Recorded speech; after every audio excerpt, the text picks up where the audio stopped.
In the bustling heart of Lagos, the air thick with humidity and the scent of jollof rice, I found myself frozen in place, staring at something no one else could see. My name is Adana Okafor. And 3 weeks ago, I was just another ambitious intern at Nnamdi Enterprises. Now, I'm the only person who can see the ghost of my boss's long-lost love. The rules were simple: don't mention Owerri, don't touch the Koro in his office, and for God's sake, never compliment his eyes. And I just broke all three. Mr. Nnamdi's face contorted with a mixture of rage and grief, his dark eyes boring into mine, but it wasn't his reaction that made my blood run cold. It was the ethereal figure of a woman standing behind him, her eyes wide with shock and, was that hope? Her wrapper was vibrant with traditional Igbo patterns, a stark contrast to the modern office decor. She reached out, her fingers passing through Mr. Nnamdi's shoulder. "You can see me," she whispered, her voice like wind through tall grass. I nodded imperceptibly, my heart thundering in my chest. Mr. Nnamdi's tirade faded to background noise as the ghost, Amara, I would later learn, began to speak. "Tell him I'm sorry," she pleaded. "Tell him it wasn't his fault." My mouth went dry. How could I possibly explain this? I'd only been working here for 3 months, desperate to prove myself and secure a permanent position. Now, I was hallucinating dead women and on the verge of being fired. Nnamdi's voice cut through my panic. "Miss Okafor, are you even listening to me?" I snapped back to attention, my gaze darting between my very alive, very angry boss and the specter of his past love. I'm sorry, sir. I don't know what came over me."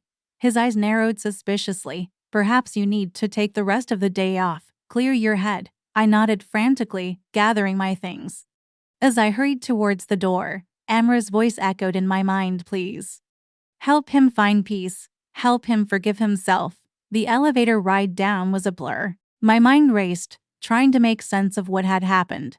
It wasn't until I stumbled out onto the busy Lagos street that the full weight of the situation hit me. I could see ghosts. Or at least, one very specific ghost. And she wanted me to play messenger to the most powerful man in the company. The next few days were a whirlwind of research and sleepless nights. I dug into Mr. Nnamdi's past, piecing together the tragic story of Amar Nwosu. She had been his university sweetheart, brilliant and ambitious.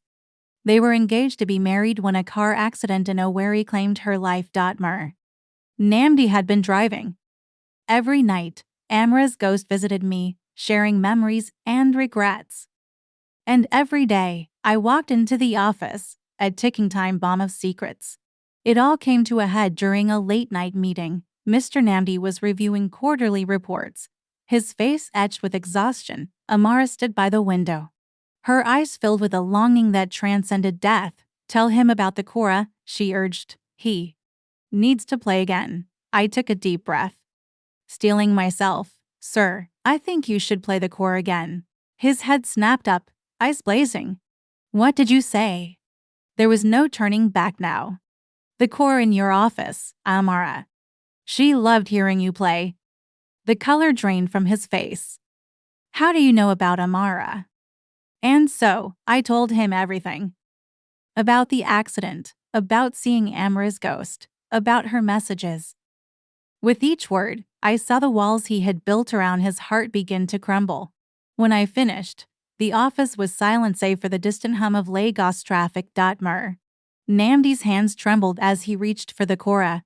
"I haven't touched this in years," he whispered. As his fingers plucked the strings, a haunting melody filled the air. Amra's ghost smiled, a single tear trailing down her cheek. "Tell him I love him," she said. "Tell him it's time to let go." I relayed her words, my own voice choked with emotion. Mr. Nnamdi's playing faltered, then stopped. He looked up at me, his eyes shining with tears. "Thank you, Miss Okafor," he said softly. I think I needed to hear that. In the weeks that followed, a change came over Nnamdi Enterprises. The oppressive atmosphere lifted, replaced by a sense of renewal. Nnamdi smiled more, treated his employees with newfound kindness. And me? I got that permanent position. But more importantly, I gained a unique perspective on love, loss, and the power of forgiveness. As for Amara's ghost, she visits less frequently now. But sometimes, when the Lagos night is still and the moon is full, I hear the faint strains of kora music drifting from Mr. Nnamdi's office. And I know that, in some small way, I helped to souls find peace. The story of Adana Okafor, the intern who could see ghosts, became whispered legend in the halls of Nnamdi Enterprise. Some dismissed it as office gossip, others swore it was true.